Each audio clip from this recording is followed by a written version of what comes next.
앞에서 우리가 금리를 왜 인하하는지, 금리를 왜 인상하는지를 말씀드렸잖아요. 그러면 기준금리의 효과를 봐야 돼. 제일 중요한 게 뭐예요? 자, 그래서 금리를 올려서 어떻게 됐는데, 낮춰서 어떻게 됐는데, 주식시장이나 채권시장 같은 경우는 그날 바로바로 반영이 됩니다. 근데 결국은 금리를 왜 올리고 왜 낮추겠어요? 실물 경기를 살리거나 실물 경기를 조금 진정시키려고 하는 거잖아요. 그러면 실물 경기에 미치는 효과를 봐야 돼요. 근데 금융시장은 굉장히 빠르죠. 당일에 바로, 그러니까 기준금리 변동이 된 당일에 바로 반영이 될 수도 있고, 그게 한두 달 앞서서 반영이 될 수도 있는 거예요. 그러니까 기준금리를 내렸는데 주식시장 이미 다 예측하고 있었어. 채권시장은 다 예상을 하고 있었어. 컨센서스가 그랬어. 그러면 반대로 기준금리를 내렸어도 뭐 주가는 오를 수도, 아니다, 주가는 떨어질 수도 있는 거고.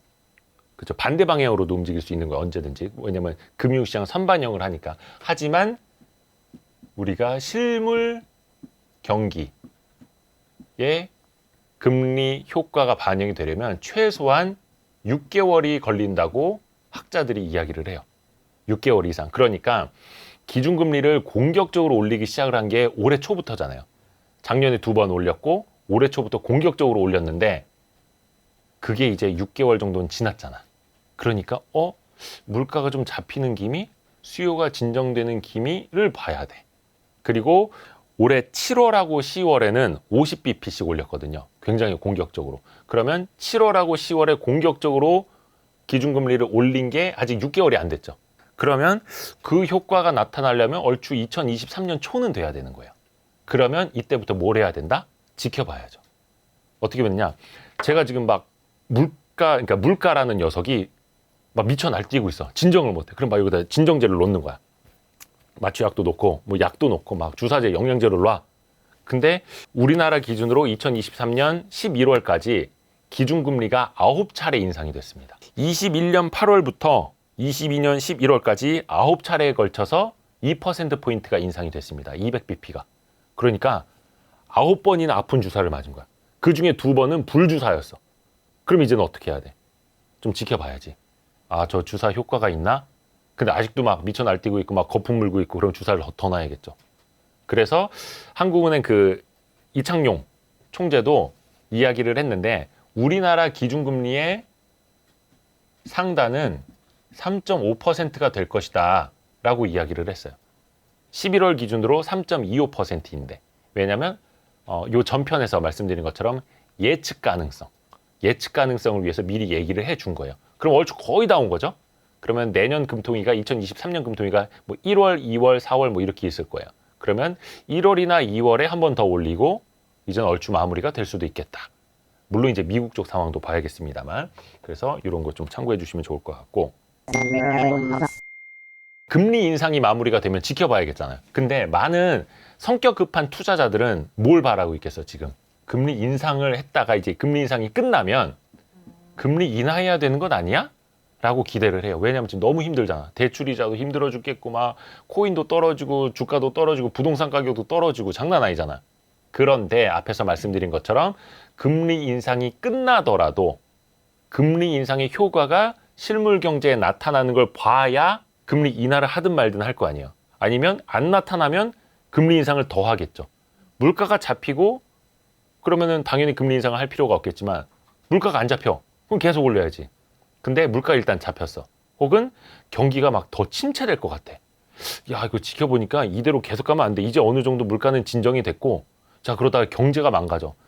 2023년도를 한국은행에서 경제 성장률 얼마를 전망하냐면 1.7%를 전망을 합니다. 그러니까 사실상 IMF 외환위기나 글로벌 금융위기 이후에 가장 낮은, 그러니까 코로나 팬데믹 이후에 그냥 경제가 평상시에 가는 걸로는 가장 낮은 성장률을 보일 것이다. 대한민국 1%대 성장을 하는 나라가 이제 되는 겁니다. 그럼 어떻게 해요? 그 상황에서 3%대 기준금리를 계속 가져갈 수 있겠어요? 어렵겠죠. 그러면 경제가 자생을 못 하는 거야. 막 다 막 죽으려고 막 투자도 안 하고 막 그러면 언젠간 다시 기준금리를 인하를 하겠죠. 자, 여기서 중요한 게 뭐냐면 중앙은행 총재들이 정상화라는 표현을 많이 써요. 통화 정책의 정상화. 그러니까 거의 뭐 0.5%까지 금리를 내렸을 때 거의 사실상 우리나라에서는 제로 수준이잖아요. 그러면 아무리 경기 회복을 지원한다 하더라도 0%대 기준금리는 비정상이다. 왜냐하면 나중에 우리가 기준금리가 예를 들어 0.5%야. 근데 또 어떤 경제 충격이 왔어.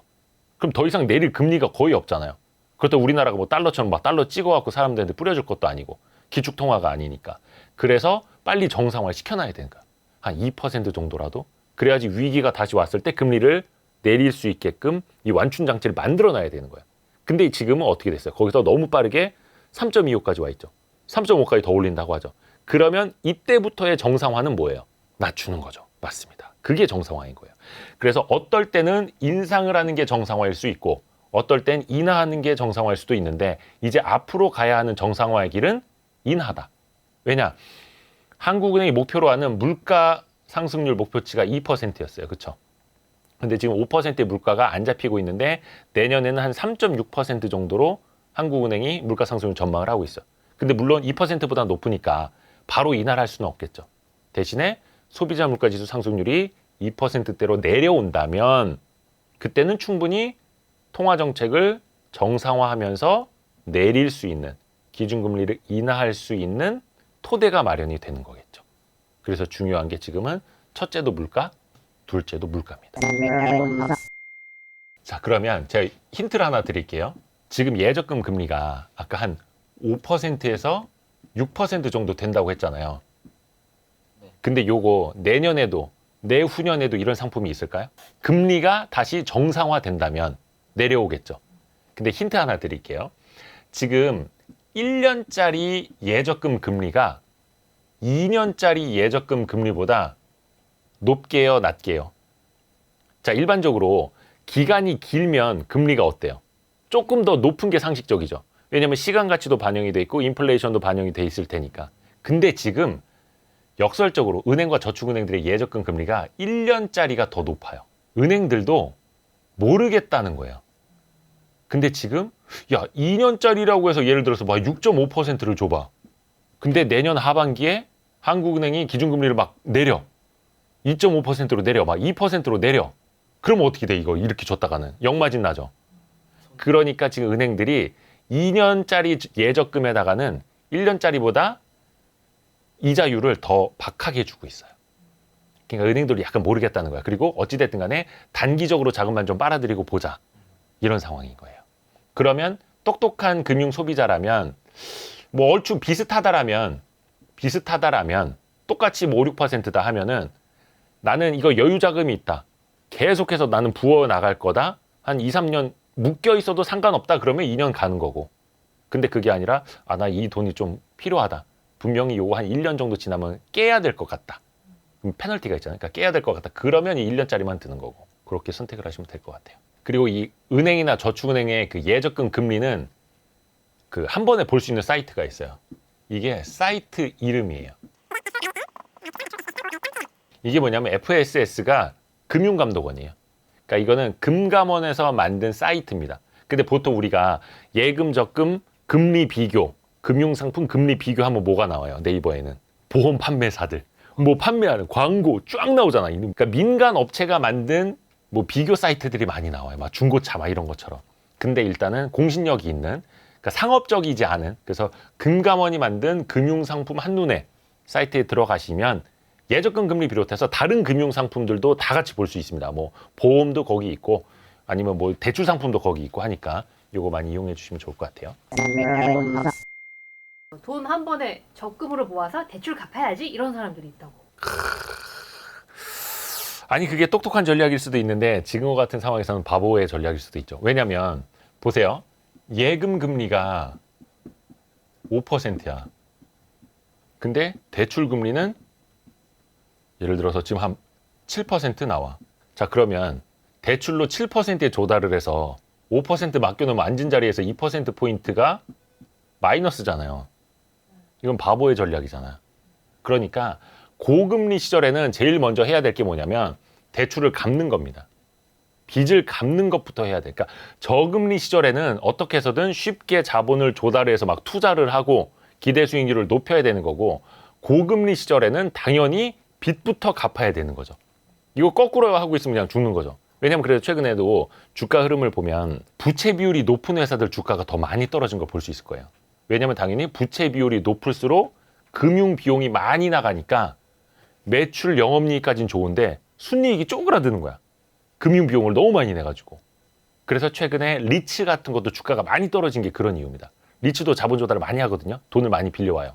근데 이거 쟤는 이자 비용 더 커진대. 그럼 주주들에게 돌려주는 배당금이 줄어든대. 그러면서 주가가 막 후툭툭 떨어진 거거든요. 그러니까 이거는 기업들도 마찬가지고, 그래서 기업들도 고금리 시절에는 은행에서 막 8%, 10% 지금 회사채 3년물 트리플 B 마이너스 같은 경우에는 금리가 지금 11%대거든요. 11%의 돈을 빌려다가 자신 있게 설비 투자를 해서 내년 불확실한 경기에 대응하고자 하는 용감한 기업이 얼마나 되겠어. 다 그거 기존에 찍었던 채권 만기 돌아오는 거 그러니까 갚으려고 차환 용도로 또 채권을 찍는 거지. 거의 다 그래요. 그러니까 운영 자금 위주로. 근데 그걸 용감하게 시설 투자를 한다? 이런 고금리 상황에 그런 용자는 많지 않습니다. 그런 용자는 개인으로 따지면 이겁니다. 내가 7, 8%의 대출을 받아가지고 마이너스 통장이 지금 8%인데 8%에 받아서 무슨 투자를 해서 기대 수익률 5%로 올리겠다. 한 작년, 재작년만 하더라도 배당 수익률이 한 3%에서 5% 나온다. 배당 수익률이 시가 배당률 기준으로. 그러면 고배당주였어요. 근데 지금 어때? 대출 금리가 이렇게 됐는데 배당 3에서 5%가 눈에 보여? 야, 됐어. 안 해. 나 그 주식 팔아가지고 그냥 은행에 넣어 놓을래. 이렇게 되는 거죠. 그러니까 이거는 어떻게 보면 더하기 빼기. 시소 게임이에요. 그럼 무리해서 대출받은 영끌한 사람들은 그러면 영끌족이 영혼까지 끌어온 게 무엇이냐, 어디에서 끌어왔고 내가 어디에다 투자한 것이냐를 일단은 봐야겠죠. 그리고 만약에 예를 들어 집이다. 물론 이현철 소장님 같은 경우에는 팔 수 있으면 팔아라 라고 하시겠죠. 자, 그런데 이미 집값이 많이 떨어져서 집을 팔아도 내 원금밖에 건지지 못하는, 혹은 원금은 이미 날아갔고 대출금밖에 남아있지 않은 경우도 있을 거예요. 아, 근데 그걸 어떻게 뭐라고 해야 돼, 답을. 못해. 나도 못해. 자, 두 가지 방법이 있습니다. 빤스. 입던 빤스까지 벗어서 판다라는 얘기 있잖아요. 그러니까 진짜 영끌족은 물 한 방울까지 아껴야 되는 거예요. 그러니까 이거는 말 그대로 버티자는 겁니다. 좀 뭐. 방법이 있어요? 둘 중에 하나 아니야, 솔직히. 팔거나 버티거나. 근데 파는 건 뭐예요? 손실이 확정되는 거죠. 당연히. 근데 내가 죽을 것 같아.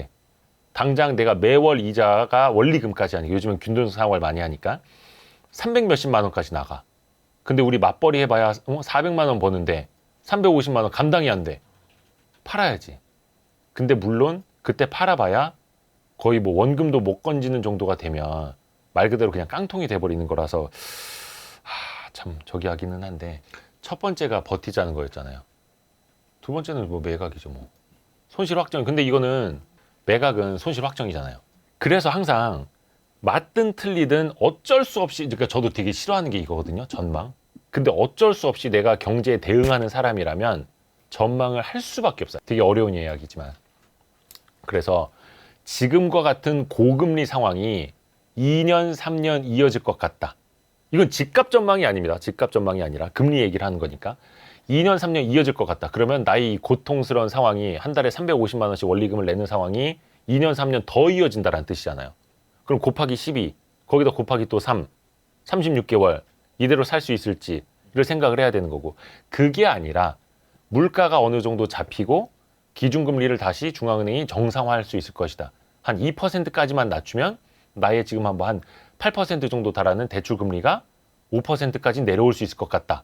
라는 계산이 서면 그때는 야, 그래, 좋아. 한 1, 2년만 존버해보자. 1년만 더 뭐 대리운전을 뛰든 배달의 민족을 뛰든 내가 일을 좀 더 할 테니까 버텨보자. 우리 집 지금 깡통주택으로 팔기엔 너무 아깝다. 그런 판단을 하는 거고, 그게 아니라 이 고금리가 너무 장기화될 것 같다 싶으면 팔아야 되는 거고. 왜냐? 지금 당장 살아야 되니까. 맞벌이 해봐야 50만 원밖에 못 남는데 이거 갖다가 지금 우리가 생활이 안 된다 하면 어쩔 수가 없는 거죠. 워런 버핏의 말에 빌려서 금리는 중력과 같다 라고 말씀을 드렸잖아요. 근데 중력이 세지면, 누르는 힘이 강해지면, 당기는 힘이 강해지면 힘들어지는 건 사람이나 동물이나 똑같겠지만 개미가 더 힘들어질까요? 코끼리, 기린 같은 큰 동물이 더 힘들어질까요? 코끼리. 그러겠죠. 왜냐면 한 걸음 옮길 때마다 더 많은 에너지가 필요할 테니까. 근데 내가 과연 나의 자산을 코끼리, 기린처럼 불려놓은 건 아닌지도 생각을 해볼 필요가 있어요. 부동산이 굉장히 좋았던 시절에 많은 전문가들이 그런 이야기를 했어요. 금리는 집값에 영향을 미치지 못한다. 뭐 수요 공급 논리라든지 뭐 인구론이 될 수도 있겠고 여러 가지 이야기. 근데 지금에 와서 보니까 어때요? 금리가 아주 절대적인 영향을 미치고 있죠. 뭐 물론 다른 자산 가치 움직이는 것도 다 영향이 받기는 합니다만, 그러니까 이렇게 되새겨 보면 이런 거예요. 아, 우리가 저금리 시절에 너무 젖어 있었구나. 우리의 생각의 기준이 만년 저금리 시절이 될 거라고 너무 젖어 있었던 거죠. 물론 지금처럼 코로나19, 러시아 우크라이나 전쟁은 누구도 예측하지 못한 거긴 합니다만 이런 상황이 올 수도 있었던 거죠. 근데 저도 그 전에 어떤 생각을 했냐면, 저도 뭐 기획재정부, 한국은행, 뭐 금융위, 금감원 다 출입을 해봤지만, 와, 이제는 고금리 시절이 올 수가 없는 것 같은 거예요. 왜냐면 기본적으로 경제가 성장을 하잖아요. 그러면 성장률 자체는 떨어질 수밖에 없어요. 어린아이들은 키가 더 많이 자라지만 고등학생이 되고 대학생이 되면 더 이상 키가 안 자라잖아요. 그러니까 나라 경제도 마찬가지예요. 1인당 GDP가 5,000달러인 시대랑 뭐 3만 달러인 시대랑은 성장률 자체가 낮아질 수밖에 없는 거예요. 그러니까 중국도 경제 성장률이 낮아지고 있잖아요. 어느 정도 성장이 고도화됐다라는 뜻이에요. 그게. 그 측면에서 보면은 와, 그러면 금리는 계속해서 낮아질 수밖에 없구나. 왜? 금리를 낮춰야 그래도 성장을 조금 더 지원을 할 수 있는 거니까. 저도 그 생각을 했거든요. 근데 이렇게 전쟁이 터지고 코로나가 오고 예측하지 못한 상황이 됐던 거죠. 그래서 이거는 뭐 누구의 잘못은 아니겠지만 결과론적으로 이 상황에 많은 사람들이 고통을 받고 있고, 다만 앞에서 말씀드린 것처럼 결국 금리의 정상화는 무엇일까를 생각해 본다면 그래도 조금 버틸 힘은 되지 않을까. 얼마 전에 수능날 라디오에서 그 노래가 되게 많이 나왔어요. 윤상의 달리기. 단 한 가지 약속은 틀림없이 끝이 있다는 것. 그게 있어요. 무조건 모든 일에는 끝이 있습니다. 저금리 상황일 때는 앞에서 말씀드린 것처럼 정상화는 금리를 올리는 거고, 고금리 상황일 때 정상화는 금리를 내리는 겁니다. 그래서 지금 많은 전문가들 뭐 컨센서스가 모이고 있지만 성급한 사람들은 내년 하반기면 금리를 좀 내리지 않겠느냐, 미국의 연준을 비롯해서. 근데 일단 2023년 하반기나 2024년 상반기 얘는 그래도 좀 금리를 내릴 수 있지 않겠느냐. 근데 그러면 이제 한 1년 조금 넘게 남은 거죠. 그때 우리는 1년 넘는 시간을 버틸 힘을 만들어 놔야 됩니다. 빤스까지 팔아 제껴가지고 노동소득, 사업소득으로 너무나 높아져가는 금리 부담을 보전을 해야 됩니다. 그거밖에 지금 답이 없는 것 같아요. 금리의 기초, 금리의 기초에 대해서 좀 알아봤고요. 이런 시간을 좀 계속 많이 가져봐야겠다. 그렇죠? 혹시나 조금이라도 도움이 되셨다면 알림, 구독, 좋아요, 댓글, 다른 영상 보기. 알고 좋댔다. 우리 Y스트릿과 함께 해주셔서 감사합니다. 고맙습니다.